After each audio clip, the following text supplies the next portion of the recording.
Isso tudo começou, pelo menos a gente ficou sabendo, eu fiquei sabendo, quando começou o feriado do Ano Novo Chinês aqui, que foi lá pro final de janeiro, se não me engano, e que a gente ficou sabendo que estava tendo um surto de uma gripe lá na parte de Wuhan. Eu fui para a cidade natal da minha esposa, que é aqui do lado de Beijing, dá uma hora de viagem de carro. E já lá, o governo já estava falando para todo mundo usar máscara, ficar em casa, evitar contato, tudo mais. Isso já, quando eu soube, no dia seguinte já estava no noticiário falando que o pessoal fica em casa. Não forçando o pessoal, lógico, mas tanto que eu acho que o pessoal aceitou bem. Foi até impressionante, porque todo mundo estava fazendo isso, então não era imposição, você tem que ficar em casa e tudo mais. Eu acho que em Wuhan isso foi mais severo. Eu não sei, que eu não fui para lá, mas como lá era o foco, então acho que foi mais severo lá. Mas aqui em Beijing, na região de Beijing, foi o lockdown que o governo sugeriu, né? No lockdown, acho que nem foi lockdown, foi isolamento mesmo. Tanto que assim, a gente passou 7 dias do feriado lá usando máscara, lavando a mão quando voltava de casa, evitando... as ruas estavam vazias no feriado, um dos maiores feriados, as ruas estavam vazias, não via ninguém na rua. E aí, quando a gente voltou do feriado, eu achei que ia voltar a trabalhar e tal, não, mas me enganei. As empresas todas falaram para trabalhar de casa, a grande maioria. Incrivelmente, você não via gente na rua, tanto que assim, eu trabalhei de casa umas 3 semanas. Passadas 3 semanas, as empresas foram gradualmente trazendo o pessoal para o escritório, lógico. E engraçado que assim, o que a minha esposa falou foi que assim, para pessoas que eram de Beijing, que a gente sabe do noticiário local, né? Que a gente mora aqui, a gente sabe do noticiário local. E ela falou que pessoas que eram de Beijing, que são de Beijing, que não tinham como sustentar tal, ou estavam presos lá em Wuhan, o governo chinês deu um auxílio para eles. As empresas não podiam demitir. Eu não sei quão forte foi isso, mas na minha empresa não teve nenhuma demissão, que eu saiba. Pelo menos no meu time não teve ninguém. E a gente acompanhava durante as 3 semanas que a gente ficou em casa, a gente acompanhava o número das pessoas que iam sendo infectadas e tal. Eles até colocavam no mapa, um mapinha, os condomínios, as regiões que estavam com pessoas infectadas. Aí quando passou esse surto, né, que começou a decrescer o número de pessoas que eram infectadas, eles abriram. E mesmo assim, quando você entrava na empresa, quando você chegava na porta da empresa, tinha um controle, que assim, eles usaram, acho que o GPS, os dados de GPS aqui. Então, se você saiu de Beijing, eles evitaram ao máximo o tráfego de pessoas entre as cidades. Então, se você saiu de Beijing ou veio de fora nos últimos 14 dias, você teria que se isolar por 14 dias. Eles pediam para não ir trabalhar se você tivesse vindo de outro lugar. E aí todos os lugares também checavam sua temperatura, uma forma de prevenção, né? E também quando eu chegava no meu andar, eles davam máscara. Todo dia eles davam máscara e álcool gel. Então você entrava, lavava a mão com álcool gel, colocava máscara e trabalhava o dia inteiro lá. Os restaurantes ainda não estavam abrindo, baladas não estavam abrindo, bares não estavam abrindo. Aí depois gradualmente começaram a abrir com restrições, né? Você já podia ter 2 ou 3 pessoas na mesa, tem que ter um distanciamento mínimo também. Desde que eu vim pra cá eu senti bastante cuidado, né? Então eu vim pra China, botei os pés aqui, já mediram a minha temperatura, já me colocaram de quarentena, eu e minha mãe. Essa quarentena durou 14 dias e, assim, sempre éramos monitorados, então vinham pessoas para ver se a gente estava realmente em isolamento social, vinham médicos para ver se a nossa saúde estava ok. E depois que se passaram esses 14 dias, né, no último dia veio mais uma médica para ver se a gente estava saudável para sair. E depois ela falou que a gente estava, então eles liberaram a gente. Então, desde a minha entrada eu já senti um super cuidado, né? E quando eu saí daqui, eu precisei fazer um QR Code de saúde, né? Saí daqui da minha casa, precisei fazer um QR Code de saúde. Esse QR Code de saúde é um QR Code onde está sendo o controle da China, né? Então tá facilitando o controle da China através desse QR Code. Ele nada mais que é um QR Code e através das cores as pessoas conseguem entrar nos lugares públicos. Então, se você tá com a cor verde, você consegue circular livremente. Se você tá com a cor amarela ou vermelha, você precisa estar em isolamento social e você não pode entrar nos lugares, né? E em todos os lugares que você vai, eles medem a sua temperatura, é obrigatório o uso de máscaras, então esse está sendo um cuidado que você vê bastante. Aqui já foi declarado o fim do lockdown, como eu disse, mas em muitas cidades ainda surgem alguns poucos casos, né? Como eu já disse, são muitos importados, mas às vezes tem 1 ou 2 casos que são contaminação interna, né? E através do QR Code, voltando, eles conseguem controlar muito bem as pessoas contaminadas e as pessoas que estão ao redor delas, né? Como o vírus é altamente contagioso e facilmente transmissível, através do QR Code eles conseguem localizar todo mundo que estava ao redor dessa pessoa suspeita e deixar todos em isolamento, o que não aumenta mais os casos e outras contaminações. Então esse também está sendo um outro controle, né? A volta à normalidade aqui tá sendo devagar, mas em cada cidade muda um pouquinho a dinâmica. Na minha cidade, como tiveram poucos casos, você vê que a cidade já tá mais normal, né? As escolas voltaram, também com os cuidados, né? Mas eu acho que a China, como tá um passo à frente, vendo aqui eu já sinto uma super esperança, né? Até bom para compartilhar com vocês. Mas eu também vejo a importância do isolamento social e da quarentena. Aqui eles sempre falam dessa importância, né? De como foi importante para a China poder estar onde ela está hoje em dia. Desde que eles fizeram esse isolamento social, esse lockdown, eles sentiram, né? É visível que abaixaram os casos, que os casos de morte também diminuíram muito. O impacto do Covid-19 em Paraisópolis não é muito diferente do que está acontecendo na maioria das favelas do Brasil. Nós estamos vivendo 2 Brasis diferentes. Um Brasil que tem condições de fazer seu home office, usar sua máscara e o álcool gel, e um outro Brasil que está começando a passar fome, que mora em cima do corpo e que está faltando água diariamente. Precisamos nos unir para mudar essa realidade. As favelas estão escacarando neste momento os seus problemas, que são fruto do abandono de anos e desgoverno. Neste momento, existe um bate-cabeça entre a política no Brasil. Um culpando o outro. Nem um prefeito, nem um governador, nem um presidente da República apresentam políticas específicas para as favelas deste país, e é como se 13 milhões de brasileiros não existissem neste momento. Aqui em Paraisópolis e nas demais comunidades da rede do G10, estamos montando um conjunto de 10 iniciativas para que a gente possa pensar alternativas diante dessa pandemia.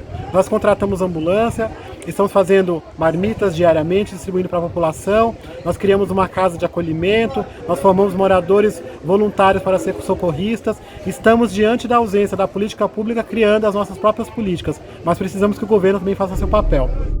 Aqui no Complexo Alemão, a gente tem dados atualizados a todo momento, graças a um app desenvolvido pelo nosso jornal local, que é o Voz das Comunidades. Então a gente está antenado na questão de quantas pessoas foram, de quantos casos confirmados, de quantos óbitos, de quantos recuperados nós temos, e isso todo dia sai nesse jornal. Então estamos bem informados na questão do alastramento dessa doença. Em questão dos casos suspeitos, a UPA do Alemão fez um boletim no mês, poucos dias, há 15 dias atrás, falando que já tinham praticamente mais de 1.000 casos suspeitos que passaram pela UPA do Alemão. Aqui, no Complexo Alemão, as coisas estão funcionando, mas estão funcionando não graças ao governo. Estão funcionando graças às ações feitas por ONGs e projetos em conjunto com os moradores. Um exemplo é o Gabinete de Crise, que é a união de 3 coletivos.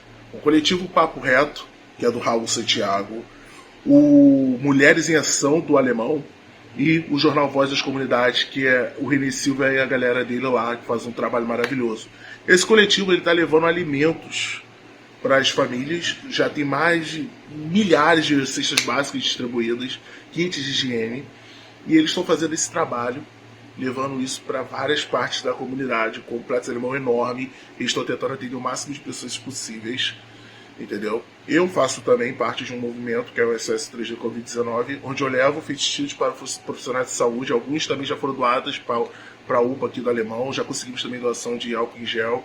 Então, o Alemão, ele sofre com isso e também sofre também com a intervenção do Estado. Essa semana, vocês viram nos jornais que sofremos praticamente uma chacina com uma operação da polícia no amanhecer do dia. Então era a polícia e o BOP junto, então foi o tiro a manhã e a tarde toda. Terminamos o dia com 15 mortos, incluindo inocentes, casas metralhadas, caixas d'água perfuradas. Tem lugares aqui no Complexo Alemão que nem água chega, e quando chega tem a caixa d'água metralhada. Então é isso que acontece. A gente sobrevive aqui num termo que eu utilizo muito, é nós por nós. Porque se nós, favelados, não cuidamos dos nossos, o Estado não vai cuidar. O grande problema aqui na Itália, ele começou porque tiveram algumas falhas operacionais, principalmente em Codogno, em que a equipe médica não avaliou a gravidade da situação de forma adequada. Também o paciente número 1 foi até o pronto-socorro e ali ele contaminou todo mundo. Nós tivemos também uma outra falha em Alzano Lombardo, aqui na província de Bergamo, e ali também, depois de ter sido constatado o coronavírus, o hospital reabriu logo depois. E não se tinha informações claras até aquele momento, não se tinha uma cadeia de comando centralizada, dando informações claras, dando diretivas do que se tinha que fazer. Isso acabou levando a uma confusão generalizada. Você também, por conta disso, demorou para tomar medidas mais duras, como, por exemplo, o fechamento da Lombardia e a instituição da quarentena. Proliferaram fake news, como, por exemplo, que o vírus veio da China, que era uma arma biológica. Isso é uma bobagem tremenda, mas esse tipo de informação proliferou. Proliferou também que ele não atacava os jovens, que não atacava ninguém, o que não é a realidade. E as pessoas não respeitaram a quarentena. As pessoas seguiram com as suas vidas normalmente, foram para as montanhas esquiar, foram jantar, e logo depois disso nós percebemos que os casos explodiram e que a situação saiu do controle. De fato, o mais grave aconteceu, o desrespeito à quarentena, o desrespeito ao isolamento social. E eu vou compartilhar um pouco do que é a realidade aqui, porque as pessoas só se conscientizaram com o choque com a realidade. E ele foi brutal aqui em Bergamo. Semana passada, nós tivemos um comboio de caminhões militares que vieram retirar os cadáveres para serem cremados em outra região.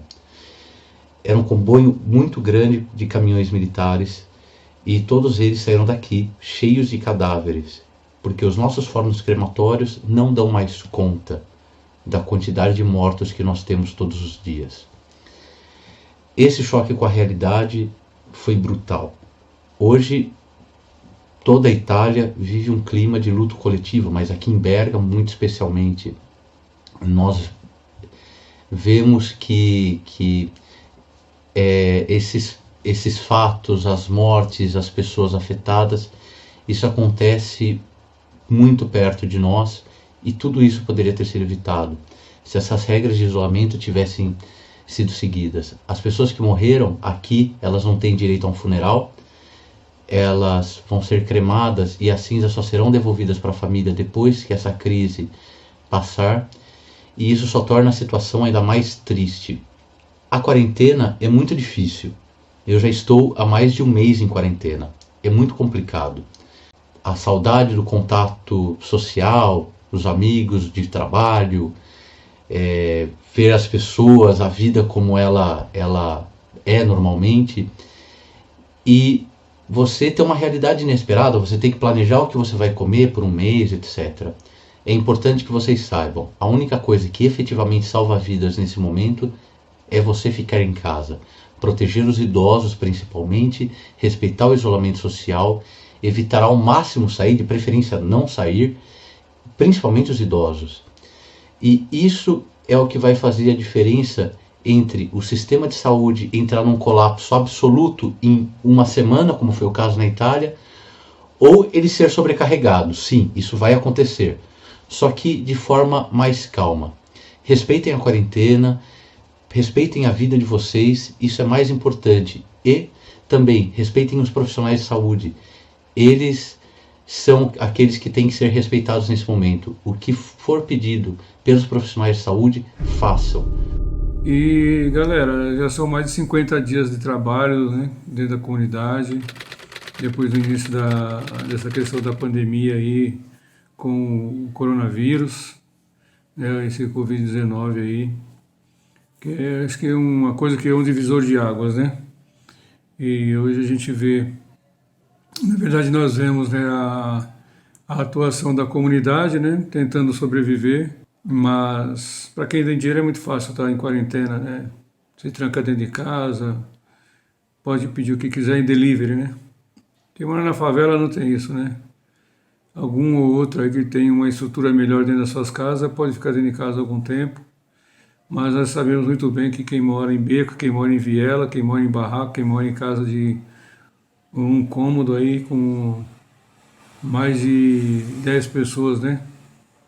Geralmente juntas, isso é impossível ter quarentena, é impossível de sobreviver, né? Nessa questão da pandemia aí. Como é que se faz quarentena com todo mundo dentro de casa dessa forma, né? Não dá. E as comunidades estão aí, a Deus dará, né? Todas as lideranças, as pessoas das associações, uma boa parte do setor privado ajudando a sobreviver, né? A questão da cesta básica, a questão do alimento, é o que nós estamos fazendo e vendo, né? A questão de você fazer marmita para doação, almoço, né? Então, esse é o nosso papel. Então, o impacto do coronavírus nas comunidades está se tornando muito grande, muito forte. Heliópolis, né, um lugar que tem aí mais de 25 a 30 mil famílias, hoje nós somos cerca de 200 mil pessoas. Então, é um universo muito grande. Nós temos 1 milhão de metros quadrados aqui na nossa comunidade, então imagina como que é tratar 1 milhão de metros quadrados, né, desde essa pandemia. Então, é todo mundo tentando de alguma forma ajudar, difícil acessar todo mundo, é difícil você ajudar todos, né, da comunidade, todas as famílias, é muito difícil. Mas nós estamos fazendo aí, com esse impacto, fazendo o que é possível. E nós temos visto muita coisa aqui, né?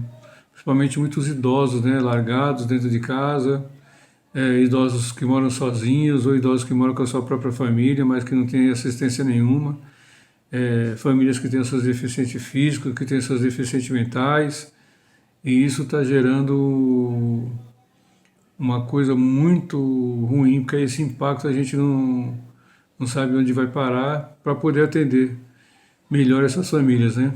E as comunidades também, as pessoas às vezes têm um descrédito, né, em relação a essa questão da pandemia, em relação ao vírus, né? E o pessoal agora acaba se tornando incrédulos e acabam ficando na rua, como nós estamos vendo, né? Parece que nos 15 dias primeiros da pandemia e da quarentena estava tudo ok. Muita gente dentro de casa e tal, mas depois de algumas declarações aí do governo federal, deu uma debandada nos últimos 20 dias para cá, que a população está todo mundo na rua. E nós aqui faremos a nossa parte. Tentaremos de todas as formas fazer com que as pessoas estejam dentro de casa, que as pessoas possam, de alguma forma, ser atendidas, né? Na medida do possível, dentro da comunidade, orientar, fazer com que as pessoas possam se responsabilizar também, né? O primeiro caso registrado de Covid-19 aqui na Eslovênia foi exatamente há 9 semanas, no dia 4 de março, um turista do Marrocos que havia passado pela Itália. A partir de então, se reforçou um alerta que já vinha sendo feito. Havia uma preocupação muito grande com a chegada do coronavírus aqui na Eslovênia, dada a proximidade geográfica com a Itália e também o fato de que muitos turistas italianos visitam o país. Isso desde janeiro vinha sendo reforçado para que quaisquer pessoas com sintomas, ainda que leves, de gripe, se isolassem, deixassem de ir fisicamente ao trabalho, deixassem de ir à escola, e a partir do primeiro caso isso foi reforçado ainda mais. Em que sentido? Passou-se a ser veiculado uma série de orientações, aquelas orientações básicas sobre a importância de lavar as mãos, de tomar cuidado com os sintomas, isso pela mídia e também numa comunicação porta a porta. Nós recebemos aqui em casa uma carta do prefeito do município ressaltando a gravidade da situação. Grandes aglomerações foram imediatamente canceladas, o país entrou em isolamento social, em isolamento domiciliar. Quem podia estava trabalhando de casa, muitas pessoas foram afastadas do trabalho, aí o governo fez um pacote para complementar os salários, para fazer com que todos mantivessem a sua renda, num sentido de prevenir uma crise econômica ainda mais grave. Manteve-se aberto apenas o comércio essencial. Isso foi feito com horário reduzido e mantendo as 2 primeiras horas do dia apenas para aqueles de grupos de risco, idosos e portadores de doenças crônicas. A curva de crescimento nesse primeiro mês existiu, evidentemente, mas não foi um crescimento tão vertiginoso como em outros países. Foi um crescimento dentro do esperado, já que as medidas de isolamento foram tomadas de forma muito rigorosas. No último domingo de março, foi publicado um decreto que a partir da meia-noite daquele dia as medidas estavam mais rigorosas. O que isso significou? A partir de então, o país estava no chamado lockdown, no chamado confinamento. Passou-se a ser proibido circular fora do município de residência sem uma causa muito justa, por exemplo, um problema grave de saúde que exigisse esse deslocamento. Foram instaladas blitz policiais nas entradas e saídas dos municípios e havia também fiscalização aleatória em vários pontos da cidade, tanto para pedestres quanto para motoristas. Na minha opinião, essa medida foi o que realmente tornou a questão sob controle aqui na Eslovênia. Isso porque, a partir do confinamento, não houve mais nenhum caso novo que não fossem nas 2 cidades anteriormente mais afetadas, a capital, Ljubljana, e Celje, uma cidade próxima da capital. Aqui em Bled, por exemplo, houve apenas um caso registrado e esse caso foi anterior ao confinamento. De forma que, algumas semanas depois, as pessoas passaram a ter a sensação de que, nas cidades isoladas, em que não havia nenhum caso, poderíamos acreditar que o vírus não estava no ar, nas coisas. Mesmo assim, as medidas foram mantidas até o último fim de semana de abril. Então houve novamente essa reabertura dos municípios e gradualmente as coisas estão voltando a ser autorizadas. Por exemplo, no início desta semana, na segunda-feira, restaurantes com espaços ao ar livre foram autorizados a reabrirem, mas com a ressalva de que na mesma mesa só podem ficar membros da mesma família. Se tudo correr bem, as escolas reabrem gradualmente, primeiro para as crianças mais novas e aos poucos para as crianças mais velhas, e provavelmente com algumas exceções que ainda não foram divulgadas, mas muito provavelmente crianças que moram com avós, por exemplo, não devem retornar por conta de ter o risco na família. eu percebo que as pessoas estão levando muito a sério as orientações. É claro que tem gente que faz piada, é claro que tem discursos negacionistas e conspiracionistas, mas mesmo assim a gente não vê gente descumprindo de forma exagerada as normas. As sanções também são grandes e a fiscalização tem sido eficiente. É difícil a quarentena, claro. O pior, a gente tem a sensação aqui que o pior já passou, mas ao mesmo tempo há um receio de uma segunda onda, há um receio dos países vizinhos, justamente pela Eslovênia ser um país tão pequeno, menor do que o estado do Sergipe e com uma população tão pequena, de 2 milhões de habitantes, ou seja, menor do que a população da zona sul do município de São Paulo. Existe sempre esse risco da vizinhança, esse risco de algo colocar em dificuldade esse compromisso coletivo e que foi respeitado de uma forma muito comunitária aqui, mas a gente observa que os passos estão sendo dados um de cada vez. E é isso, como eu costumo dizer, essa pandemia ela exige uma luta de todos nós. E é meio paradoxal, porque é uma luta em que estamos todos unidos por uma causa, ao mesmo tempo estamos todos separados. É uma união sem podermos dar-nos as mãos. É uma união dentro de um isolamento. Em 2015, a Brasilândia sofreu com a dengue. 5 anos depois, estamos sofrendo com a pandemia do coronavírus. Não é fácil.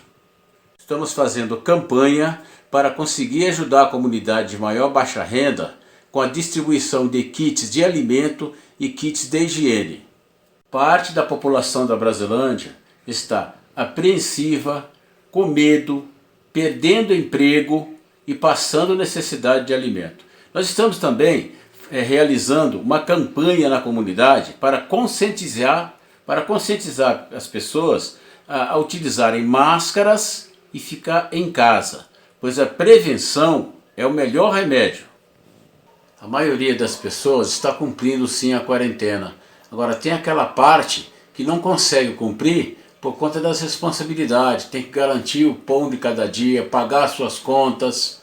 O motivo é esse, do não cumprimento da quarentena. E o governo deveria garantir mais as necessidades básicas das pessoas. Assim a quarentena seria mais positiva.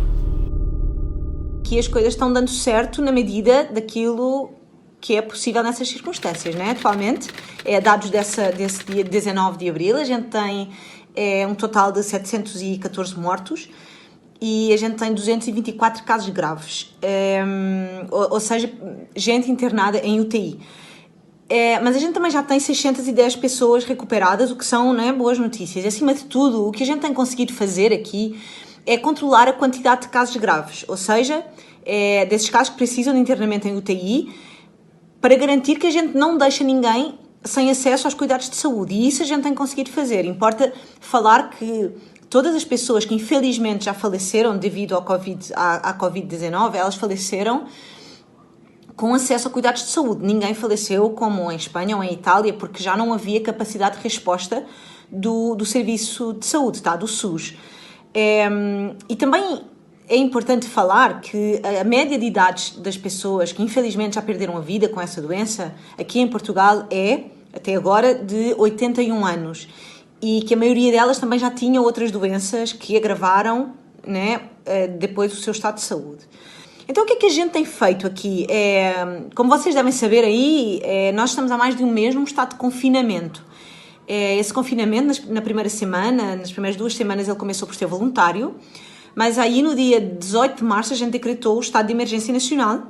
Isso significa que todas as pessoas que podem estão trabalhando em casa e que a gente só está saindo efetivamente quando é muito necessário, para ir na farmácia, para ir no supermercado, para ir numa emergência médica. todo o resto, restaurantes, shoppings, lares, né, residências de terceira idade, tudo isso está fechado. Cinemas, teatros, todos os shows foram cancelados. Enfim, estado de emergência decretado, o país está fechado. Por quê? Porque a gente precisa proteger, mais uma vez, os grupos de risco, né? Os idosos, as pessoas com doenças respiratórias, aquele tipo de pacientes que a gente sabe que possivelmente, se pegar o coronavírus, que a pessoa vai precisar de um ventilador. E como a gente tem poucos ventiladores ainda, poucas camas disponíveis em UTI e poucos médicos, a gente aqui chama de intensivistas, são os médicos que estão habilitados a trabalhar com o ventilador, a gente precisa realmente conseguir o que os cientistas chamam de achatar a curva, né? De conseguir que haja menos gente infectada ao mesmo tempo para que os casos graves sejam também menores e a gente consiga que o sistema aguente. Seattle foi o primeiro epicentro da crise do Covid nos Estados Unidos, onde apareceu o primeiro caso, foi numa cidade chamada Kirkland, aqui um pouco ao norte, onde a gente está, e logo se espalhou bastante, principalmente em casas de repouso aqui em Seattle. Teve 2 ou 3 casas que foram infectadas, uma inclusive com 120 pessoas, 40 faleceram de Covid. Então foi uma coisa bem triste que aconteceu aqui no início da pandemia. Bom, aqui o governador foi bem enérgico, logo implantou as medidas de quarentena, o que na minha visão foi bom, porque pelo fato de ter começado aqui, ele conseguiu logo meio que controlar. Hoje a gente está com aproximadamente 16 mil casos e umas 750 mortes, né?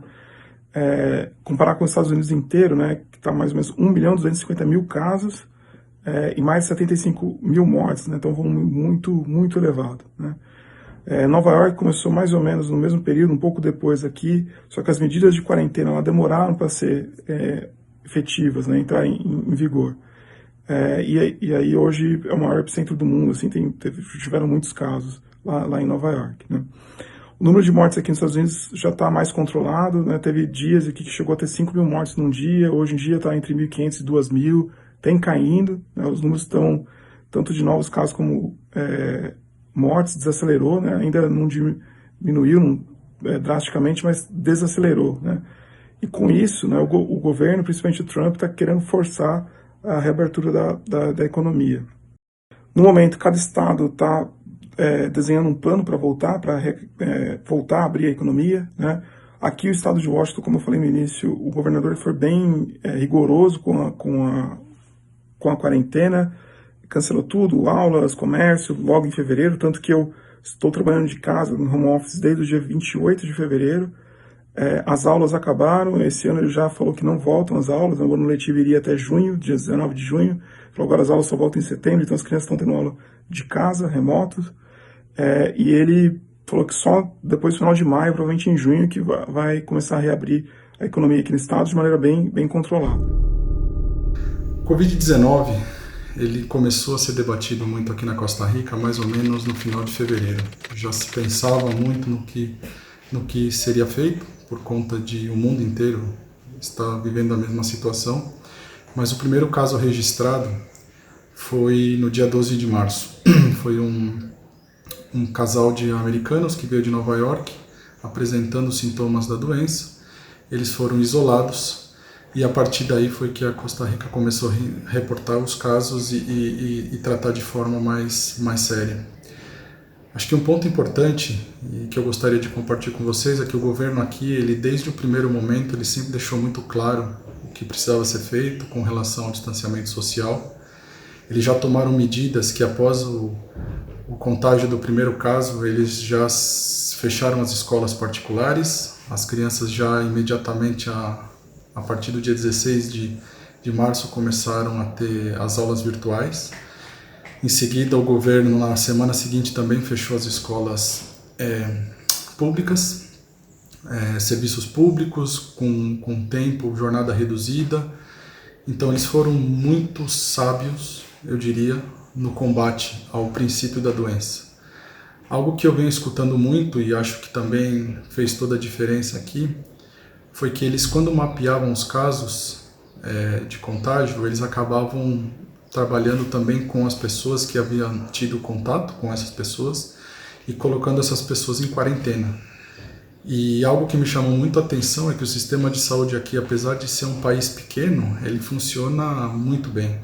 Essas pessoas que ficavam em quarentena, incluso as contaminadas, elas têm até hoje visitas semanais de pessoais do serviço público que vão em suas residências, verificam o estado da pessoa, se ela requer algum tipo de tratamento, e todos os pacientes de coronavírus são tratados em um mesmo hospital. Com respeito à abertura do cenário econômico, já a partir do mês de junho volta às atividades de maneira paulatina, se eu poderia dizer assim. Já os supermercados estão 100%, cinemas e teatros 50% guardado um distanciamento de 2 metros em cada poltrona, os parques públicos para atividade física também já estão retornando. A vida volta gradativamente à sua normalidade, os colégios está previsto para que retornem somente em julho, mas acho que estão fazendo a coisa de maneira correta, e o mais importante, que eu acho que foi o importante para achatar a curva, foi que a população entendeu a necessidade, trabalhou junta, muitas doações a pessoas necessitadas. Outra vez comentando, é um país de 5 milhões de habitantes, não é um país de 200 milhões de habitantes, mas acho que a força e a união de todos junto com o governo faz com que a gente consiga aqui ter números expressivos como apenas 10 mortes nesse momento. Vim aqui falar do impacto que o coronavírus está causando dentro das periferias carentes. Eu acompanho de perto o drama de várias famílias, aonde a falta do poder público é imenso, aonde o poder público não dá condições. Como que ele pode pedir isolamento para uma família se não dá condições do pai de família botar comida para os seus filhos na sua mesa? Fica difícil. O contágio é inevitável. O contágio vai acontecer. Não é à toa que no Capão Redondo é um índice bem elevado do coronavírus. A cada dia que passa, está aumentando mais o contágio, porque o poder público abandonou as favelas brasileiras, não dá condições, pede para nós ficarmos em casa, mas não dá condições para nós. Como é que eu vou falar isso para um pai de família que está sem emprego? Como é que eu posso pedir para ele ficar na sua casa se ele não tem o que comer? Fica difícil, né? E com isso, com a falta do poder público dentro das periferias carentes, o que vai acontecer? O contágio é inevitável. Não vai ter como. Vai ter um aumento muito grave, um aumento constante do coronavírus dentro das periferias carentes. E o mundo vai conhecer a maior carnificina dentro das favelas, dentro das comunidades, por falta do apoio do poder público. Nós iremos enterrar os nossos mortos porque o poder público não nos dá as condições. Então esse é um dos impactos maiores dentro das periferias carentes.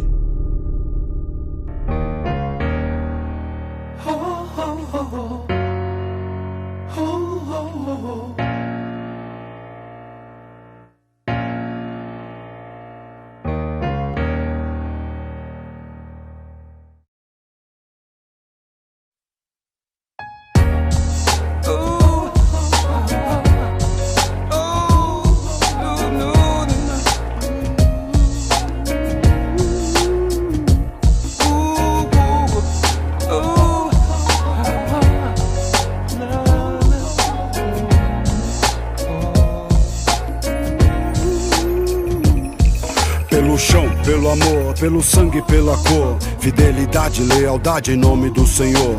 A minha amada, a minha família e ao 9 de julho, que me mostrou a importância de eu estar no bagulho. A gente atira no escuro, não escuta ninguém. Não adianta o sermão e a tempestade que vem.